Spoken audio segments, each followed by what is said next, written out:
Hey YouTube, I'm finishing off my Norway series with this video on what to do and see in Oslo, so without further ado, let's go!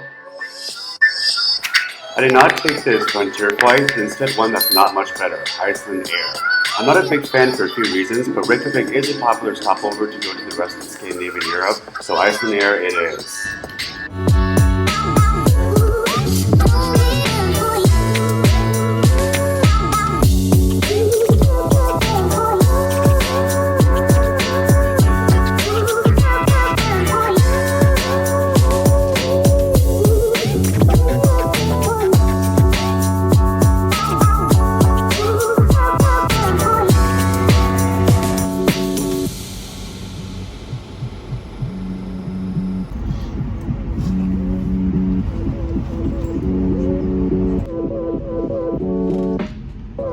Unsurprisingly, very clean on the ground. Sorry, New York, gotta step it up. Wow, this is so nice. Definitely has that lively feel, but like the floor slash ground is so clean. I think I can live here. Dude, this weather is perfect. It's like very minimal wind. And it's like very good light jacket weather. Oh wow, look at that view. Here's the palace. Look at how clear the skies are too. Picturesque. So Google Maps says it's temporarily closed, so I'm not sure if they're doing any tours inside, but you can definitely walk around the outside. And there's a nice park area here too, which I guess is very traditional or typical of sort of castles in Europe. Oh, you have that too. You can ride on. Oh look, everyone's joining in.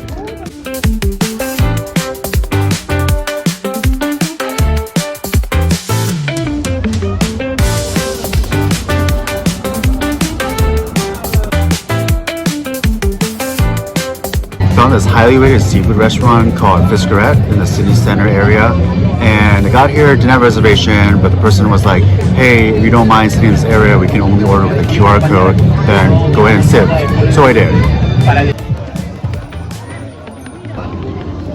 Here's a snow crab, looks very crabby.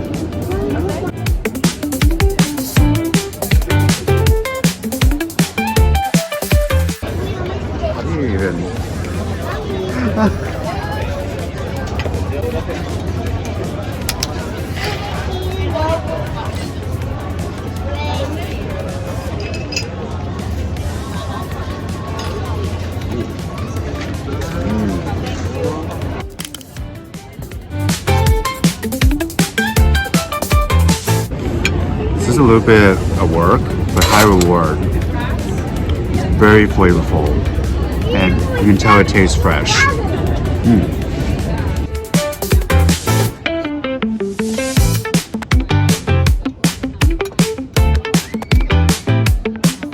The fun part of eating crab is doing this.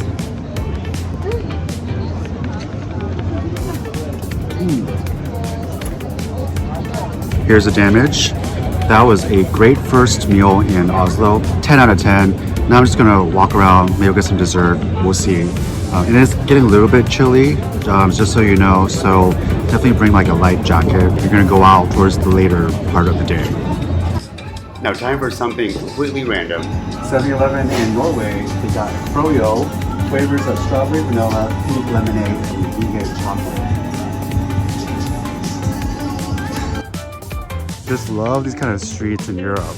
First of all, it's super clean, which is nothing surprising because it's in Scandinavian Europe. But just also the feel, the architecture, just everyone out and about. It's definitely a vibe, totes. I guess this is my dessert.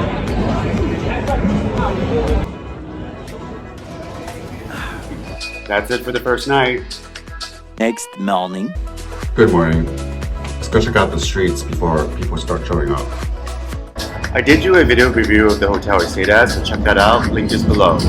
With public transit here, especially for the trams, you can go ahead and get an all-day pass with their Uber app, and it's about $12 US. Each trip, if you don't do that, it's about $4 US. So as long as you get in more than 3 trips, definitely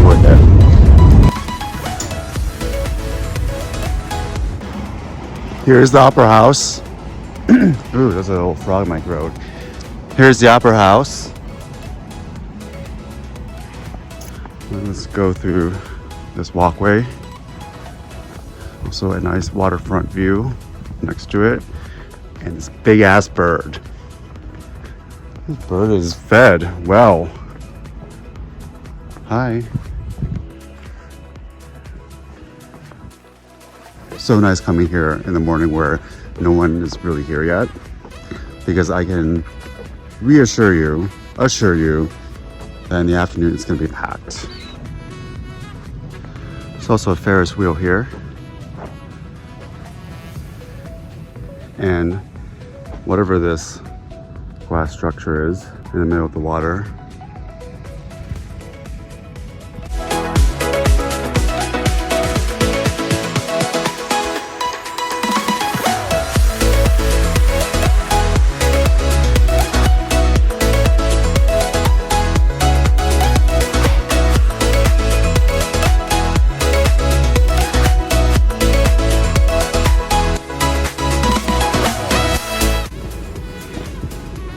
Now walking up these steps along the Opera House, because apparently it's a very iconic thing to do, so let's do it.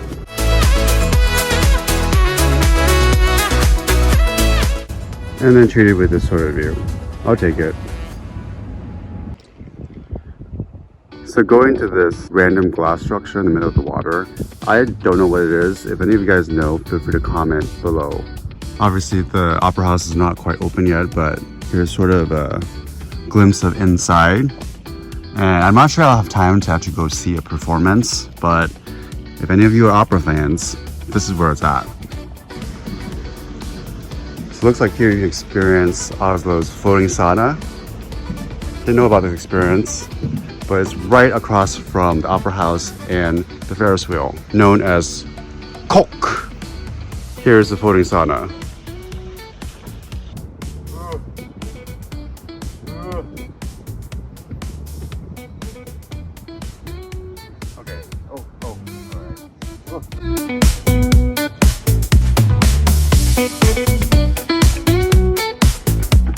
Liberty, equality, and fraternity.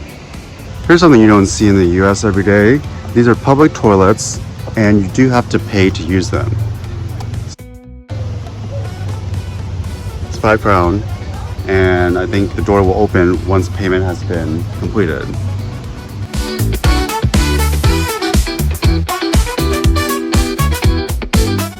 Here we're at Vigeland Park, which is a type of sculpture park.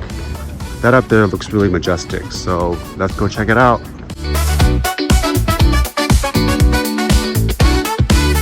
Very nice. Look at all of these sort of different poses of these sculptures. Here's a pose.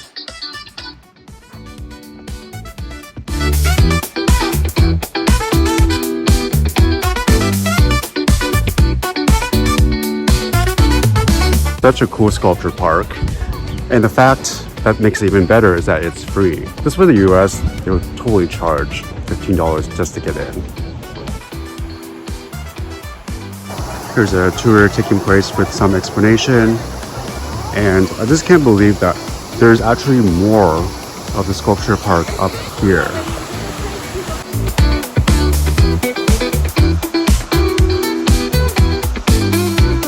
Wow. A little history about this sculpture park. So this Vigeland Park is to really showcase the works and masterpieces of Gustav Vigeland. And then if you keep on walking to the top or the peak or pinnacle or whatever, this structure is called the Monolithen.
This museum gives you a nice glimpse of Norwegian life back in the olden days.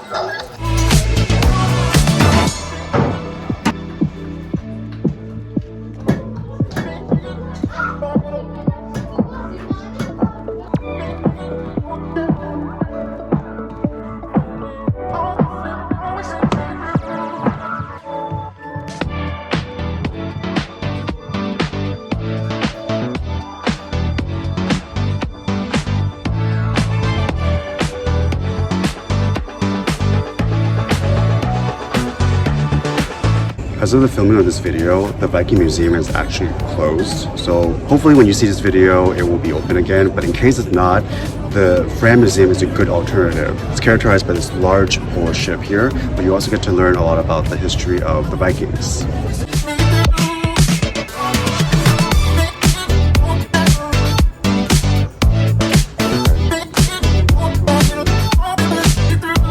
We're gonna see this ice mummy. Apparently this is a mummy that's been frozen in time. Now waiting here. Alright. Ooh. Oh. Oh, it's cold.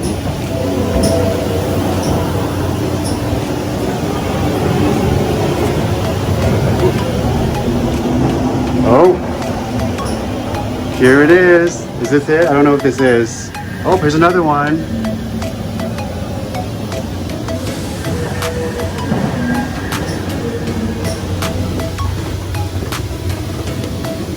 Here's another. Alright. Oh gosh. It's chilly.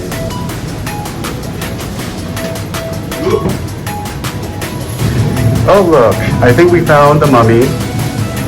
There they are.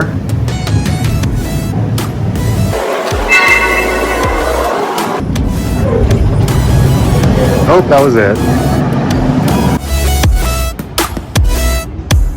Food from the expedition. That is so sad. This looks like dog biscuits. Alright, now we are going up the steps here. I believe that you can eventually go into the ship.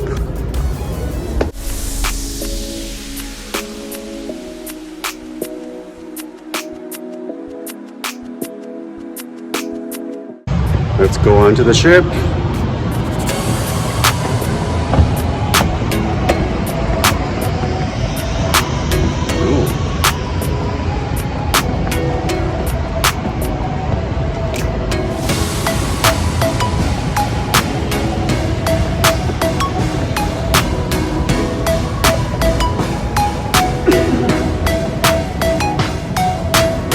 Some information about this ship, that it was used to go to the North and South Poles, and this was an expedition led by Roald Edmundson. Here we are inside the ship in the lower floor, and we'll get to the galley here, but wait, boom!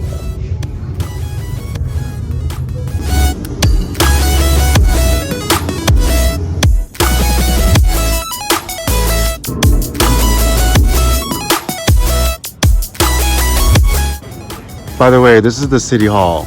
Looks like it's under construction, so boo! Alright, so this is the area, and I guess we're gonna go this way. There's a nice beer place that we're gonna go to get a nightcap.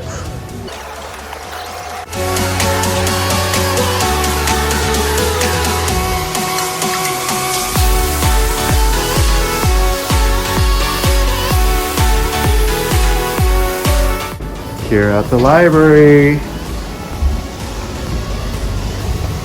Right. Nice little spiral situation. Oh, that's nice. Shopping mall.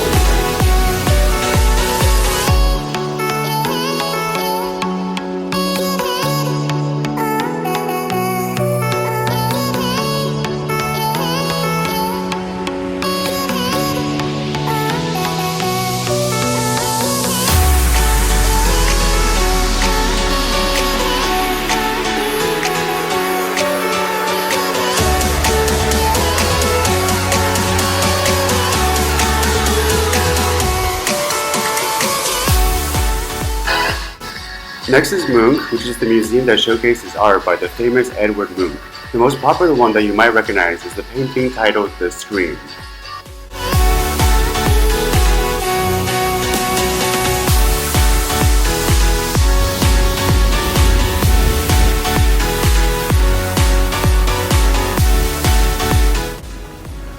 Next stop is Akershus Fortress. Unfortunately, the weather today is not as ideal, not as sunny as yesterday, so you got a little flooding here.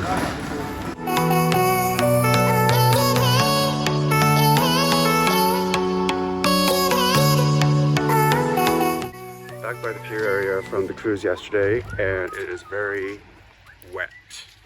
A little bit similar to Pacific Northwest weather in the United States, but at least it's not windy, it's not that cold, so I'll take it.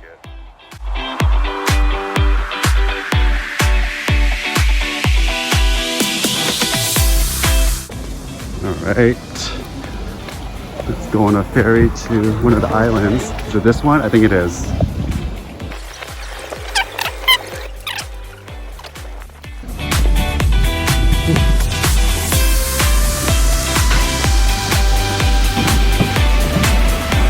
There we are. We're going to be inside today.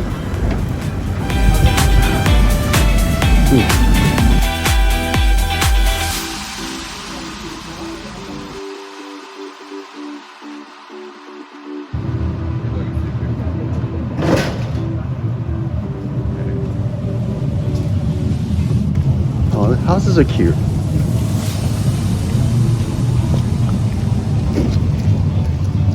Oh, cute. Doesn't seem there's much here except for these cute houses. I'm just very surprised that people actually live here. But thankfully the island itself is not that far from the sort of mainland of Oslo.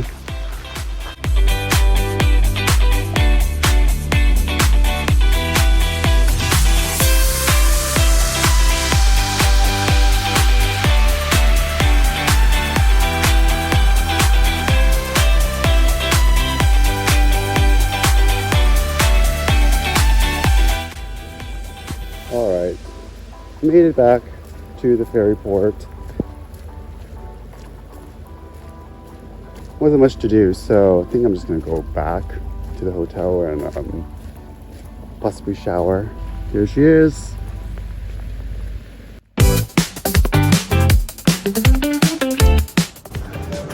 All right. Oh, yes. Hello. Hi, how are you? Okay, perfect. This place is also by this establishment called Beer Palace, which, as you can probably tell from the name, is a place where you can try out a lot of different beers. So I would just recommend coming here at least once during your trip in Oslo, not more than that. Then you have tikka, and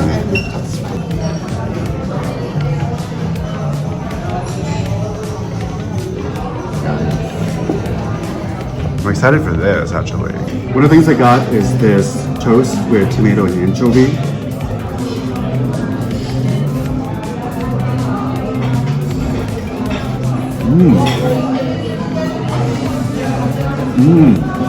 Lots of flavor.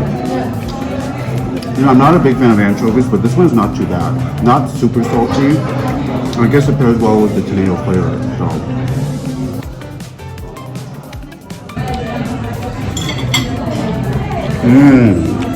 Oh, I mean, I like it, but really this type of meat is not for everyone. So just forewarning. This meat tastes a little bit different from, like, I guess normal meat. That's why. Next to this one, which I'm very excited about. Nice and plump.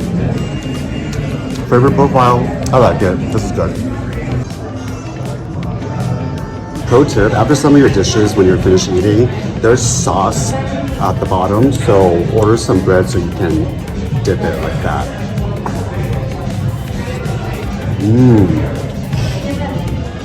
Don't let the sauce go to waste, okay? Look, it's an open flame.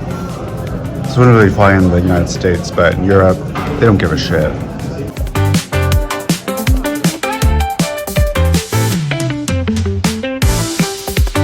Here's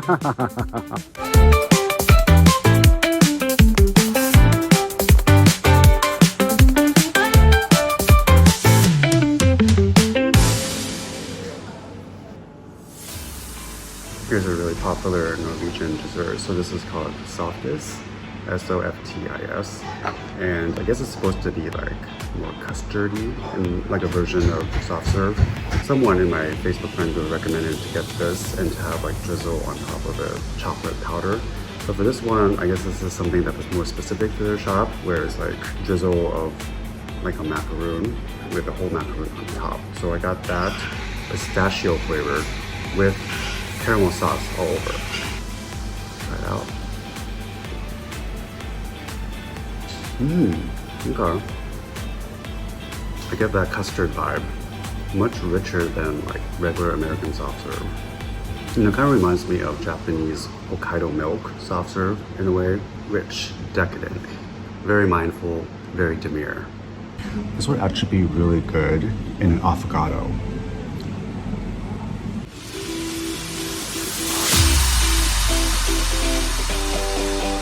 Right now I'm in the neighborhood of Damstredet and Telthusbakken. So you have a little bit of time and you want to see some cozy and quaint neighborhoods, whether it's for the gram or you just want to see how traditional Norwegian houses used to be, then definitely come to this neighborhood. And I haven't tried this place, but behind me this is Chez Colin, which is a French restaurant. Seems like it got pretty good reviews on Google, so check it out if you have some time. I had a few hours before having to go to the airport, so I couldn't say no to more softis, but with the recommended sprinkles of cocoa powder.